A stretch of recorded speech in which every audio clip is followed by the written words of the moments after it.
يعمر مساجد الله من آمن بالله واليوم الآخر وأقام الصلاة وآتى الزكاة ولم يخش إلا الله فعسى أولئك أن يكونوا من المهتدين.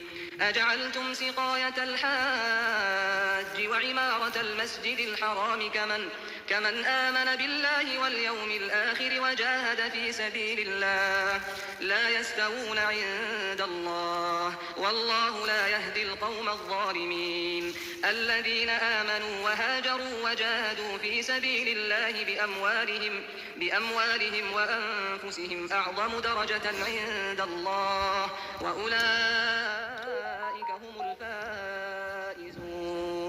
يبشرهم ربهم برحمة منه ورضوان وجنات لهم فيها نعيم مقيم خالدين فيها أبدا إن الله عنده أجر عظيم.